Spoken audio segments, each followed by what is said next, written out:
saya muliakan, jumpa lagi kita dalam perkuliahan hukum pidana. Yang terdahulu saya telah membahas tentang daya paksa seperti apa yang dijelaskan dalam pasal 48 Kitab Undang-Undang Hukum Pidana. Nah, kali ini saya akan menjelaskan tentang pembelaan terpaksa atau notware sesuai dengan pasal 49 ayat 1 Kitab Undang-Undang Hukum Pidana. Nah, kalau kita memperhatikan dari peristiwa kasus yang jadi sorotan masyarakat, begal yang mati karena dia membegal, maka mungkin dari pasal 49 ini kita bisa menjadikan sebagai rujukan dari peristiwa tersebut, dan hal-hal apa saja yang bisa dikategorikan sebagai pembelaan terpaksa sesuai dengan pasal 49 ayat 1 Kitab Undang-Undang Hukum Pidana. Nah, saudara-saudara sekalian, kalau kita melihat pasal 49 ayat 1 Kitab Undang-Undang Hukum Pidana, di sana disebutkan bahwa barang siapa terpaksa melakukan perbuatan pidana untuk pembelaan karena ada serangan atau ancaman serangan ketika itu yang melawan hukum terhadap diri sendiri maupun orang lain, terhadap kehormatan, kesusilaan atau harta benda sendiri maupun orang lain, tidak dipidana. Nah, sesuai dengan redaksi dari pasal 49 ayat 1 tersebut, kita bisa melihat bahwa pembelaan karena adanya serangan atau ancaman serangan ketika itu yang melawan hukum terhadap diri kita sendiri atau orang lain, baik itu karena bersifatnya nyawa bagi diri sendiri atau orang lain, atau juga terhadap kehormatan kesusilaan atau harta benda sendiri maupun orang lain, maka dia tidak dipidana. Nah, seseorang yang melakukan perbuatan pidana secara hukum dapat terbebas dari pengenaan sanksi pidana jika perbuatan tersebut terpaksa dilakukan dalam rangka untuk membela diri atau membela orang lain, membela kehormatan diri atau orang lain, serta membela harta benda milik sendiri atau milik orang lain dari suatu serangan atau ancaman serangan yang bersifat melawan hukum yang datang secara tiba-tiba atau mendadak. Nah, jadi inilah sebenarnya makna dari pembelaan terpaksa ketika misalnya begal atau orang yang melakukan serangan dari orang lain kepada kita atau terhadap kehormatan kesusilaan atau harta benda sendiri maupun orang lain, maka dia pasal 49 sebagai dasar kita melakukan pembelaan terpaksa.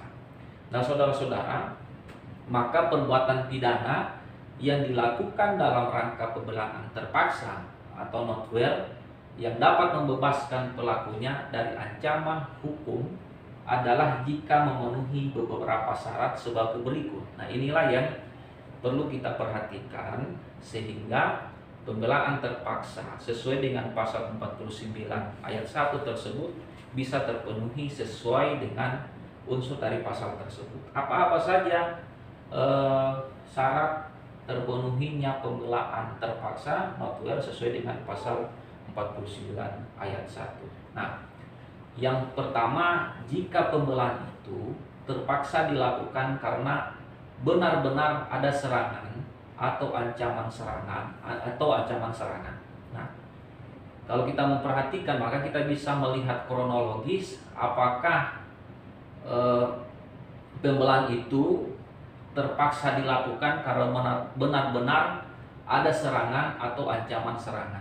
Nah, tetapi kalau misalnya sarangan atau ini biasanya tiba-tiba ya, pembelaan itu misalnya begitu kita naik motor misalnya ternyata betul-betul begal mau melakukan atau begal mau merampas kendaraan kita, atau mungkin jiwa kita terancam. Nah, sehingga betul-betul itu ada serangan. Jadi kita bisa melakukan pembelaan terpaksa.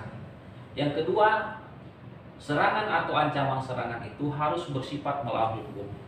Jadi kalau dia mengambil barang atau melakukan pembunuhan, maka itu bagian dari sifat melawan hukum. Yang ketiga adalah jika pihak yang terkena serangan atau ancaman serangan benar-benar berada dalam kondisi tidak ada cara lain untuk mengatasinya kecuali terpaksa harus melawan, membelah dalam bentuk melakukan perbuatan pidana. Nah, ini kondisinya serangan benar-benar berada dalam kondisi tidak ada cara lain, maka kita boleh melakukan pembelaan terpaksa sehingga kita untuk melindungi diri kita, kehormatan, kesusilaan, harta benda, maka pasal 49 ayat 1 membenarkan hal tersebut sehingga orang tidak dapat dipidana. Dan yang keempat, jika perbuatan pidana yang dilakukan dalam rangka pembelaan itu bersifat seimbang dengan bobot atau ringannya serangan dan ancaman serangan. Nah, ini kondisinya, maka inilah yang bisa menjadi dapat ditafsirkan orang tentang dalam rangka pembelaan itu harus bersifat seimbang. Artinya kondisinya memang betul-betul dalam kondisi orang tersebut itu tidak ada cara lain dengan atau bobotnya serangan, orang duluan melakukan serangan sehingga kita menangkis orang tersebut.